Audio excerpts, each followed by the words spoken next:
लक्ष्मी पूजन में दो चीजों का होना जरूरी होता है। पहले नंबर पर कमलगट्टा या कमल का फूल, और दूसरे नंबर पर है कुंकू और हल्दी। लक्ष्मी पूजन में दो चीजों का होना जरूरी है, कमलगट्टा या कमल का फूल, कुंकू या हल्दी। उसी तरह शिव भक्ति में दो चीजें जरूरी है, एक अटूट विश्वास और दूसरा शिव जी के प्रति पूर्ण समर्पण।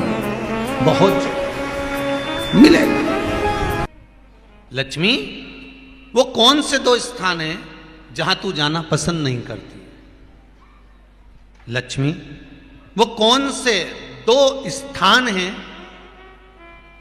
जो व्यक्ति धारण करता है तो उस व्यक्ति के पास में से 2 साल में, 4 साल में, 6 साल में, 8 साल में तो रुष्ट होकर चली जाती है? वो स्थान कौन से हैं? तो 2 स्थान माता लक्ष्मी ने बताए हैं। पहला, फूटे हुए बर्तन में भोजन करना। कौन से बर्तन में? जम के बोलिए जरा। जो टूटा बर्तन होता है, खंडित बर्तन होता है, फूटा हुआ बर्तन होता है, कहीं गिलास की किनोर टूट गई है, कहीं कटोरी की किनोर टूट गई है, कहीं थाली की किनोर टूट गई है, और तुम कहीं प्लेट की किनोर टूट गई है और तुम उसमें भोजन कर रहे हो, तो टूटे हुए बर्तन में भोजन करने वाले के पास में लक्ष्मी छिन्न हो जाती है, उसका भाग्य भी फूटे हुए बर्तन की तरह हो जाता है। ये लक्ष्मी का। और दूसरा, फटे हुए वस्त्र धारण करने वाले का भाग्य भी फटे हुए वस्त्र की तरह, जैसे फटा हुआ कपड़े का रेसा रेसा निकलता है, उसी तरह फटे हुए वस्त्र धारण करने वाले के भी जिंदगी में परिश्रम का रेशा निकलता रहता है, पर उसको सुख का भान नहीं होता। आज के जमाने में ये फटे हुए कपड़ों का फैशन आ गया, ये बड़ा दुख की घड़ी है।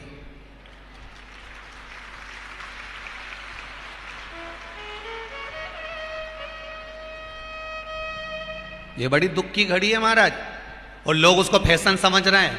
पहले तो कम फटा होता था, पर आज के जमाने में तो इतना इतना फट गया,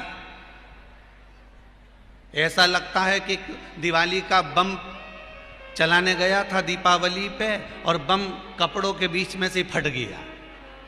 इसलिए वो कपड़े कब पहनेंगे तो ने अब पहन लिया। शास्त्र कह रहा है, लक्ष्मी कह रही है माता पार्वती को कि 2 जगह पर अगर ये 2 क्रम जिस जीव के होते हैं उसके पास में से लक्ष्मी 5 साल में। हम कई बार कहते हैं इन बच्चों को नहीं मालूम, इन नवयुवक लड़कों को नहीं मालूम, इन नवयुवक बेटियों को नहीं मालूम कि फटे हुए कपड़े पहनने का फल क्या है। आज नहीं, विवाह कर कर जब जाएगी तो मायके से जब ससुराल जाएगी, तूने कुंवारी अवस्था में तो खूब फटे हुए कपड़े पहन लिया ने, मम्मी मैं तो जीन्स लूंगी ने, ये लूंगी, तू तो खूब फटे हुए पहन, पर वहां जब जाएगी तब मालूम पड़ेगा कि रोना किसको कहते हैं। आज तो पहन लो, वो उसी में की बात है। कल वाली बात याद कर लो, अभी खाओगे तो कुछ दिन के बाद ब्लड बनेगा, और ब्लड बनेगा तब जाके ये शरीर में दौड़ेगा। आज की आज तुमने रोटी खाई तो क्या आज की आज ब्लड बन गया? जम के तो बोलो रे खरगोन वालो, नहीं बनाना। आज खाया है तो ब्लड 8 दिन में, 4 दिन में, 6 दिन में, 2 दिन में, 5 दिन में, 3 दिन में बनेगा। आज की आज ब्लड नहीं बनेगा। आज खाया तो 2 दिन में ब्लड तैयार होकर तुम्हारे शरीर में दौड़ेगा, शरीर में दौड़ेगा तो तुम्हारा शरीर भी चलेगा। उसी तरह तुमने अगर युवानी अवस्था में, कुंवारी अवस्था में ये फटे हुए कपड़े पहने हैं, तो जब तुम्हारी अवस्था बढ़ेगी ना, आज नहीं रोना पड़ रहा। आज के जमाने में तो फैशन है साहब, फैशन है तो आज पहन ले, बाद में रो ले, रो बाद में बैठ। नहीं, ताली बजाने से कुछ नहीं होगा री जीजियो, फालतू की बात है।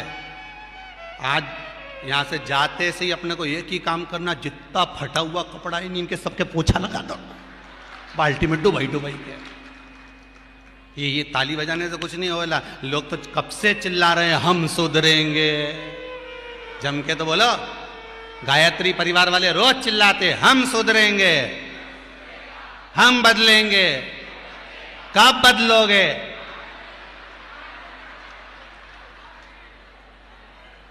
जबरदस्ती का चिल्लाता फिरो, हम बदलेंगे हम बदलेंगे। काहे के बदले? तुमसे ज्यादा तो मेहंदी बदल गई, यहां थी।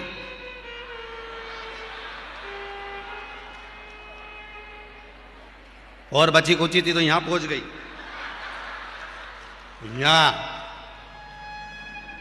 और पूर्णा कथा करने गए हड़पसर में, तो वहां पूछ लिया हमने हड़पसर में जाकर, तो हमने पूछा तनु इधर आ बेटा, अब जजमान के घर की छोरी। हमने कहा बेटा ये तूने क्या करा? अरे गुरुजी वो टेटू है नहीं, टेटू बनवाया है। हमने कहा कितने का बनवाया? अरे गुरुजी 700 रुपये का। हमने कहा तुम मुंबई पूना वाले फालतू का खर्चा करते हो, 700 रुपये का कहीं गाय को चारा देते तो बेचारी 2-4 दिन तक खाती। अब 700 रुपये का तूने टेटू बनवाया। अरे गुरुजी फैशन चल रहा है। तब हमने कहा बनवाने की जरूरत क्या थी, खुद बना लेती, फ्री में बन जाता। तो क्या गुरुजी अपना हाथ नहीं पहुंचे? नहीं। हमने कहा कैसे नहीं पहुंचे? पहले दीवार पे बना, उन्हें चिपक जा। कैसे नहीं पहुंचे?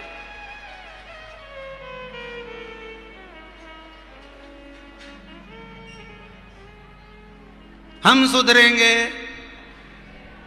अच्छे से तो अब तो तुम एक बार भी नहीं बोले। डाउन। हम सुधरेंगे, हम बदलेंगे। बस तो फिर आज बिल्कुल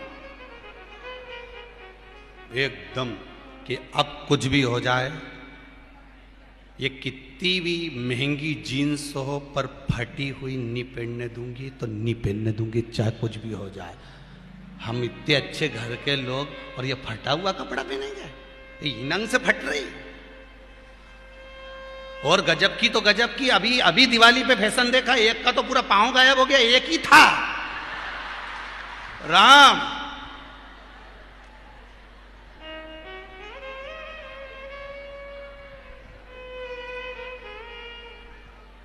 ए सुधर जाओ रे, जितने सुन रहे हो, नहीं तो सिधर जाओ रे। सुधरना जरूरी है।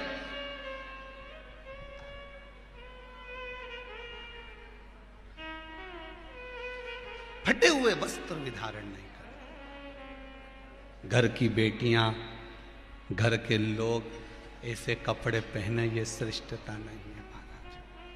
थोड़ा सुधार। कहा शरीर को भोगना था, फिर मनुष्य क्यों ये जीव आत्मा क्यों भोग?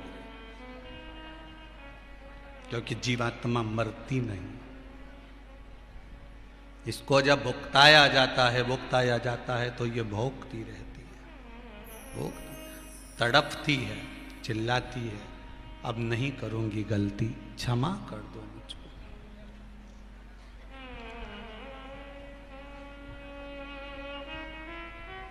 बहुत कहते।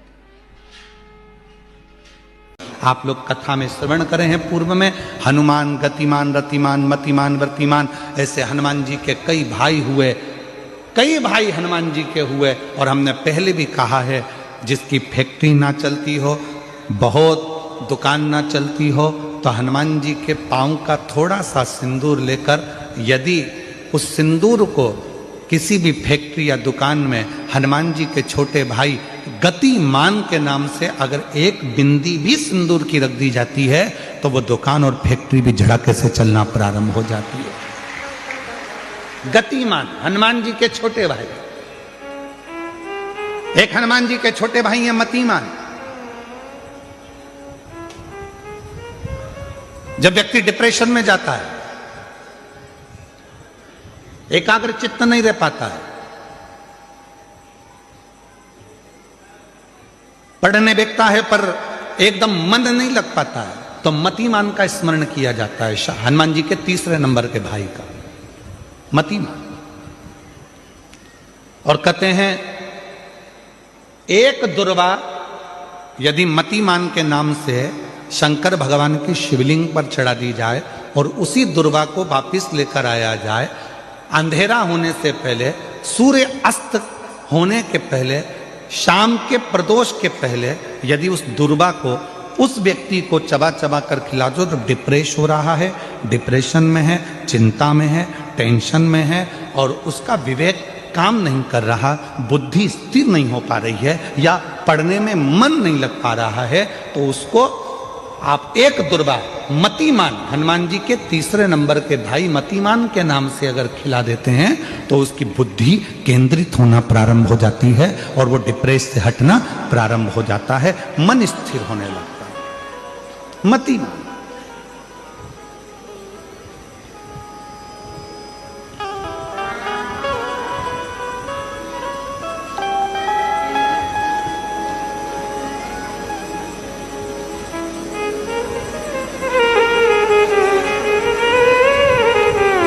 और एक नाम आता है व्रतिमान।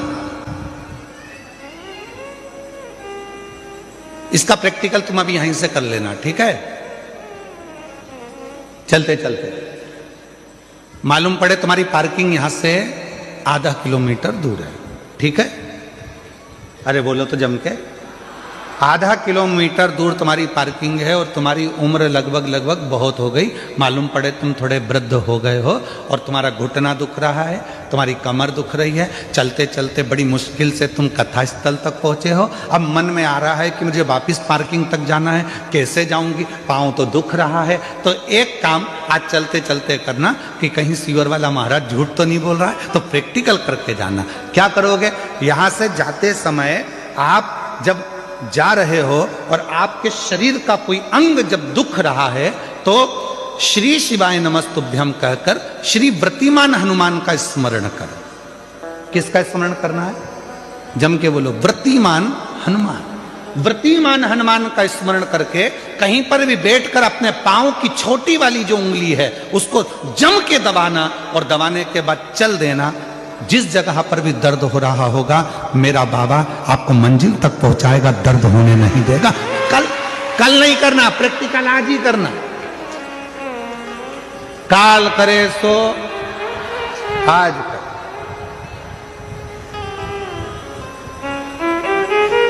व्रतिमान आज करेंगे गुरुजी, 3 महीने में फर्क दिखेगा। तुम तो आज की आज का बताओ ना कि आज की आज में फल कैसे मिले। तुम तो बिल्कुल तैयारी में बैठो। जाते जाते व्रतिमान हनुमान भगवान श्री शिवाय नमस्तुभ्यम का स्मरण कर कर एक ऊर्जा के साथ, ताजगी के साथ चलते जाओ। शिव थोड़ा बहुत नहीं देते, मेरे भगवान देते हैं छप्पर फाड़ कर।